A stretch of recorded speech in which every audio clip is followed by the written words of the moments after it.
Mwongozo wa kujifunza Biblia leo ikiwa ni Agosti 19 siku ya Jumatano. Mada inasema mwili uliofufuka.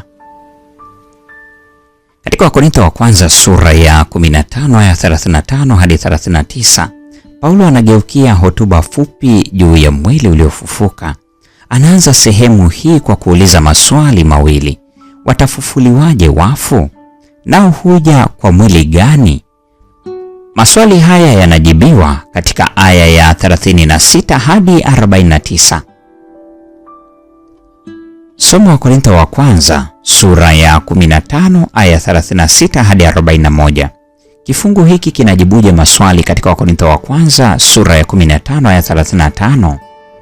Paulo anatumia analojia za aina tatu kusaidia wasomaji wake kuelewa kile kinachotokea katika ufufuo. Analojia ya kwanza, Wakorintho wa kwanza sura ya 15 ya 36 hadi 38, inasema kwamba mwili ni kama mbegu ambayo ni lazima kwanza ife au kukoma kuwa mbegu ili kuwa mmea kimuujiza. Fundisho liko wazi. Ufufuo ni muujiza wa Mungu. Pili, analojia ya miili.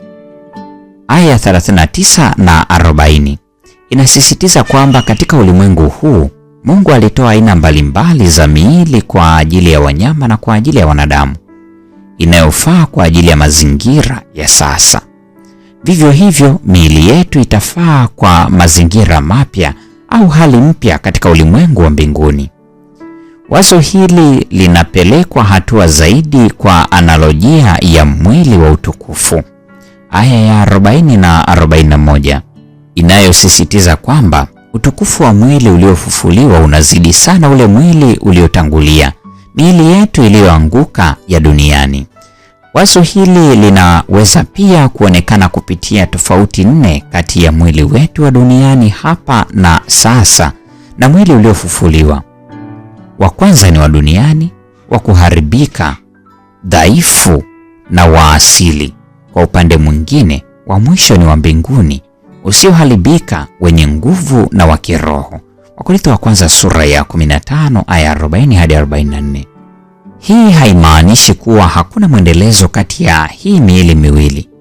Matumizi ya Paulo ya neno la Kiyunani soma, yaani mwili, kumaanisha mwili uliozikwa na mwili uliofufuka, kunaonyesha mwendelezo. Kinyume chake, tofauti 4 zilizo hapo juu pia zinaonyesha kukosa mwendelezo. Miili yetu mipya, ashukuriwe Bwana, haitakuwa sawa na ile inayooza tulionayo sasa. Paulo hahusishi neno kiroho na maisha yasiyo ya kimwili. Mahali pengine anasema kwamba Yesu ataubadili mwili wetu wa unyonge ufanane na mwili wake wa utukufu. Wafilipi 3:21. Tutakuwa na miili halisi, lakini haitachakaa au kuoza. Kwa sababu tunachojua sasa ni kuoza, ugonjwa na kifo. Ni vigumu kufikiria maisha bila mambo haya, lakini ndicho tulichoahidiwa katika Yesu. Uhakika kwamba miili yetu itabadilishwa kuwa katika hali ya ukamilifu unatusaidiaje kuwa thabiti kuhusiana na mapungufu yetu ya kimwili leo? Mungu atubariki sote.